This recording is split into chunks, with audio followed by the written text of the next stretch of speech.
Evangelho de Lucas, capítulo 20, versículos 27 ao final.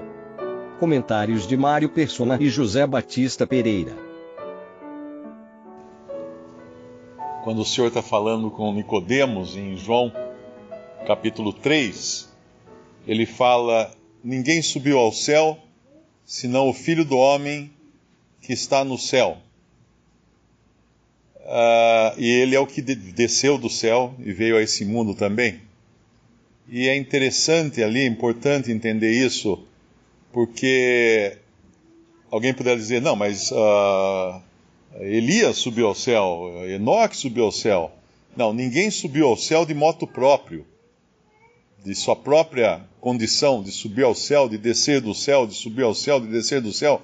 Isso só alguém que seja Deus, que tem essa capacidade, inclusive, de estar no céu e estar na terra ao mesmo tempo, quando ele falava com Nicodemos.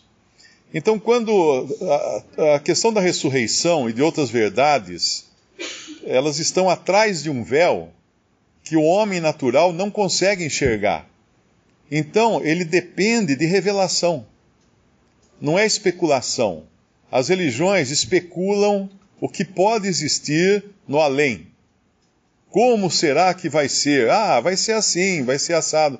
Mas nós só podemos saber o que acontece fora desse mundo material por revelação. Não tem outra maneira. Porque e a revelação vinda daquele que está no céu, que desceu do céu, que sobe para o céu, aquele que é o próprio Senhor, que criou todas as coisas e que tem livre acesso, vamos dizer assim, às duas esferas, a esfera do mundo físico, tangível, e a esfera do mundo espiritual. Ele pode nos revelar essas coisas. Alguém poderia dizer assim, mas os anjos, os demônios também têm acesso ao mundo espiritual, sim, e você confia neles? Então, na realidade, nós temos que depender do Senhor para ter a revelação. E quando ele tem essa conversa aqui com os judeus, é interessante que ele causa aqui um cisalhamento na conversa, né? Ele corta a conversa, quando ele fala, eles perguntam, tinha 7 maridos e etc e tal, de quem que ela vai ser mulher na ressurreição? Ele responde no versículo 34, os filhos deste mundo casam-se e dão-se em casamento. Pronto, quebrou a conversa aqui. Ele está dizendo, gente, isso é coisa da terra. Essas coisas que acontecem assim são coisas da terra. Vamos falar agora de um assunto que não é da terra. Mas os que forem havidos por dignos de alcançar o mundo vindouro e a ressurreição dentre os mortos, a versão atualizada, Almeida atualizada, está dentre os mortos, nem hão de se casar, nem ser dados em casamento, porque já não podem morrer. Então ele está revelando, como o irmão falou, várias coisas aqui. Ele tem várias etapas de revelação. Uma, que as coisas que nós fazemos aqui na Terra, nós não vamos fazer no além.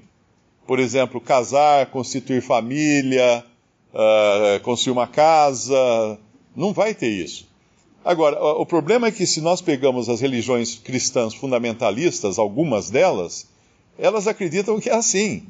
Porque vão lá no Antigo Testamento, pegam algumas profecias que falam da terra restaurada, do milênio, do reino milenial de Cristo, na terra restaurada. Então tem o boi comendo palha, o leão comendo palha junto com a ovelha, convivendo os animais selvagens, com a criança pondo a mão na toca da áspide, da cobra.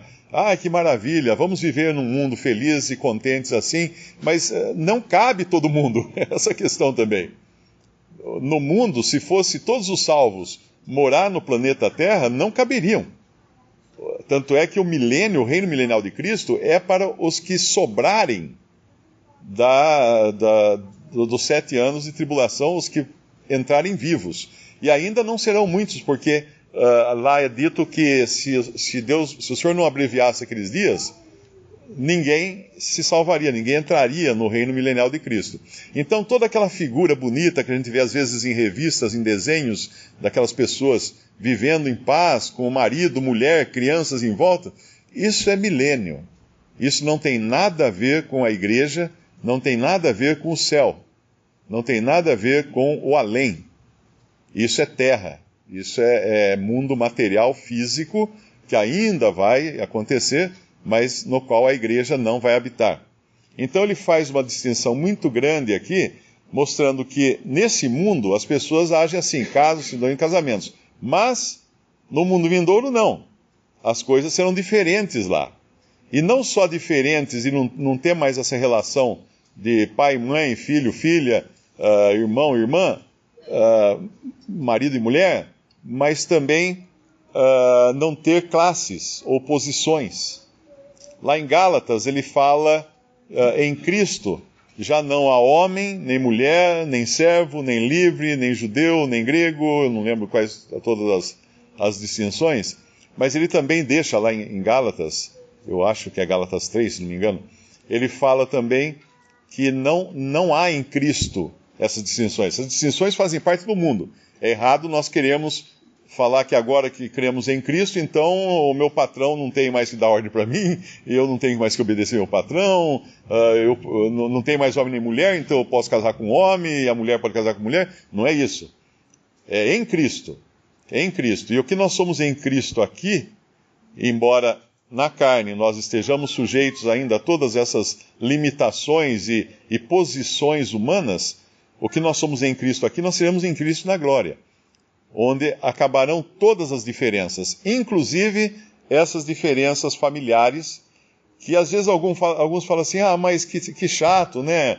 Eu gosto tanto da minha mãe, será que não vou poder encontrar minha mãe lá, não vai ser minha mãe? Ou eu gosto tanto da minha esposa, e lá não vou poder ficar com a minha esposa. É outra esfera. Os parâmetros que nós temos para viver num mundo físico não valem no mundo espiritual. Não valem. E isso é fácil de entender, porque nós viveremos eternamente nessa condição de ressuscitados no céu, e não vai ter um casamento eternamente.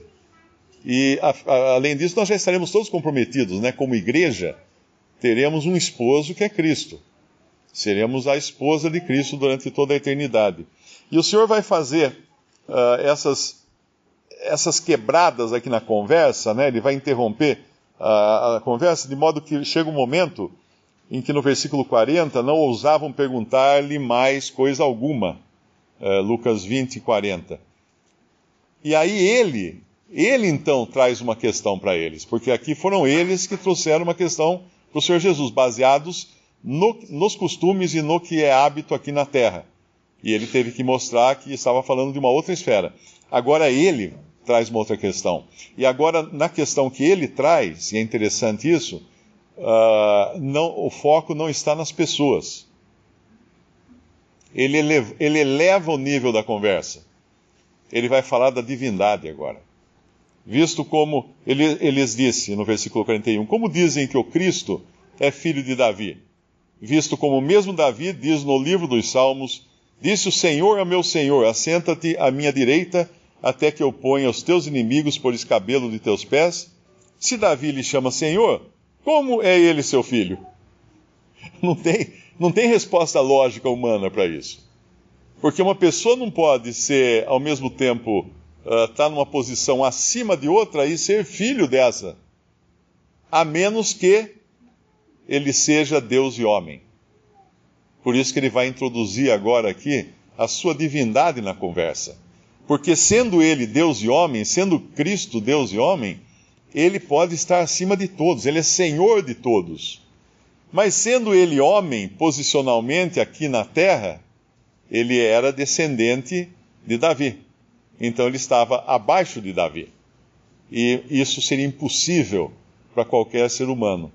Então, quando nós vemos a maneira como o Senhor faz as coisas, ele sempre pega uma conversa que é rasteira e eleva a outros níveis. Ele subiu um degrau aqui, quando falou do céu e de como seremos no céu, e agora ele sobe um outro degrau, para mostrar a sua divindade no versículo 44. E ouvindo no versículo 45, ouvindo todo o povo, aí ele vai falar para tomarem cuidado com os escribas, né? Mas essa questão que é importante, elevar a conversa. Como fala lá em Colossenses, eu acho, se estáis assentados, pensai nas coisas de cima. Podemos até abrir lá, é Colossenses 3. Olha que interessante. O Espírito Santo nos convida a não raciocinarmos com mente carnal. Porque se nós raciocinamos com mente carnal, por exemplo, meus pais já partiram dessa terra, ai que saudades, e agora? Nunca mais vou ver meus pais. Mas meus pais serão convertidos a Cristo. Eu vou vê-los, só daqui a pouco. A qualquer momento, daqui a pouquinho a gente vai se encontrar de novo. Então, quando nós deixamos de raciocinar com a mente carnal, nós subimos um nível na conversa e no raciocínio também. Portanto, se já ressuscitasses, Colossenses 3:1, com Cristo, buscai as coisas que são de cima, onde Cristo está sentado à destra de Deus. Pensai nas coisas que são de cima, e não nas que são da terra, porque já estáis mortos e a vossa vida está escondida com Cristo em Deus. E quando Cristo, que é a nossa vida, se manifestar, então também vós vos manifestareis com Ele em glória. Depois ele vai falar de mortificar os membros para os pecados aqui da terra. Mas eu acho que esses primeiros 4 versículos aqui, eles são mais importantes do que simplesmente o deixar de fazer coisas aqui na terra. Eles são importantes por elevar o nosso pensamento. Fazer como que a gente enfiasse a cabeça, furasse a nuvem e fosse olhar lá em cima e falar, uau, aqui as coisas são todas diferentes do que são lá embaixo. Aqui é muito diferente. Não dá para raciocinar aqui com o mesmo raciocínio que eu tenho lá embaixo na terra. E é isso que ele nos convida a fazer aqui. Mas, tristemente, né, nós às vezes ficamos tão ligados a raciocinar segundo as coisas terrestres que perdemos de vista que a nossa cidadania celestial, essa semana, eu acho que muita gente aqui, eu também, fiquei apreensivo, né? Será que vão prender o Lula ou não vão prender o Lula? E aí, de repente, eu falei, mas peraí, você não é daqui. Por que está preocupado com isso? Se prender, se não prender, não vai fazer diferença nenhuma no longo prazo e no longuíssimo prazo, prazo eterno, não vai fazer diferença nenhuma. Pensai nas coisas lá do alto, lá de cima, onde Cristo está sentado à destra de Deus. E que privilégio é, porque isso nos tira daquela visão rasteira. A diferença entre os quadrúpedes e o ser humano é que os quadrúpedes não olham para cima. Não sei se todo mundo já notou que é difícil um quadrúpede olhar para cima. Um cachorro, né? Às vezes olha para cima, mas no dia a dia eles olham para baixo. Até pela própria posição que eles andam, eles ficam olhando para a terra. E o homem olha para o céu, ele tem o poder, ele tem a capacidade de levantar a cabeça, né? Falando assim, fisicamente apenas, mas nós temos essa capacidade agora em Cristo de levantar a cabeça e olhar muito além do céu. Como é que poderiam conviver essas duas seitas, a dos fariseus e a dos saduceus? Como é que eles conviviam? Porque é bem distinto esse pensamento, e é muito importante. E o Senhor Jesus, ele se dirige mais aos fariseus, porque eles diziam que guardavam a lei e que faziam tudo conforme a lei, tudo certinho. Eles eram justos, eles não saíam nem para a direita nem para a esquerda. E ninguém tinha que admoestá-los. Não era um outro homem que iria admoestá-los. E como é que essas duas... E os saduceus não, os saduceus, eles não crendo na ressurreição dos mortos, não crendo no Espírito, em Espírito, nem crendo em anjos, fica fácil de derrubá-los, porque eles não eram hipócritas. Eles eram uma seita que não nos fala exatamente como eles faziam, mas aqui eles se juntam com os fariseus para procurar alguma coisa que fizesse o Senhor Jesus tropeçar, para que ele caísse, mas é muito elementar para o Senhor Jesus cuidar aqui dos saduceus. Quando Paulo, lá em Atos, ele fala que ele era julgado, a esperança da ressurreição dos mortos. Quando ele disse isso, porque havia na audiência, havia fariseus e saduceus. Quando ele disse que ele era julgado, no tocante à ressurreição dos mortos, houve dissensão e a multidão se dividiu. Porque os saduceus dizem, está lá em Atos 23:6, porque os saduceus dizem que não há ressurreição, nem anjo, nem espírito. Mas os fariseus reconhecem uma e outra coisa. E naquela resposta do Senhor Jesus, embora eles não tivessem perguntado nem de anjo, nem de espírito, mas eles tivessem falado a respeito da ressurreição, o Senhor Jesus vai responder para ele o seguinte: vocês não creem em anjos, vocês nem creem em espírito, nem em ressurreição, então eu vou dar a resposta para vocês. Então a resposta do Senhor Jesus vai abarcar, sim, esses 3 casos. No versículo 36 de Lucas 20, do nosso capítulo.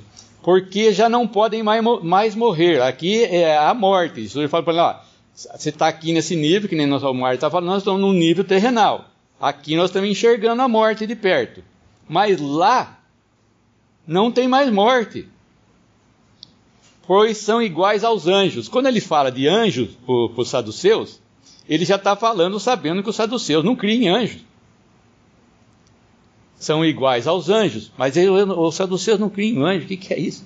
São iguais aos anjos. E são filhos de Deus. São filhos de Deus. Deus é espírito. E o Senhor Jesus diz lá em João 4, com a mulher samaritana: e importa que aqueles o adorem, que aqueles que o adorem em espírito e em verdade. A carne não pode adorar a Deus. Nós não vamos adorar a Deus na carne. Nós só adoramos a Deus no espírito. E lá, Deus é espírito. E somos filhos da ressurreição. E está falando da ressurreição. Então, em uma resposta, ele trata essas 3 descrenças dos saduceus, que era anjo, que ele fala que tinha anjo, e filhos de Deus, que fala que é espírito, e fala filho da ressurreição. Então os saduceus não podem falar nada para ele, eles ficam calados, porque não tem como responder, né? Qual a importância de fazer o que o Senhor Jesus fez aqui, de elevar o nível da conversa, tirar da terra, levar para o céu e levar além do céu, levar para a pessoa dele como Deus e homem. Qual a importância disso? Isso por si só já é uma mensagem evangelística, né? Se a gente analisar no seguinte aspecto: todas as pessoas, a maioria, não digo todas as pessoas, a maioria das pessoas considera Jesus um grande homem, um grande herói, que fez grandes feitos, que sofreu muito, que merece o nosso respeito, a nossa admiração e deve servir de exemplo para nós tentarmos ser como ele é. Essa é a visão genérica que as pessoas têm do Senhor Jesus Cristo. Mas essa visão está errada.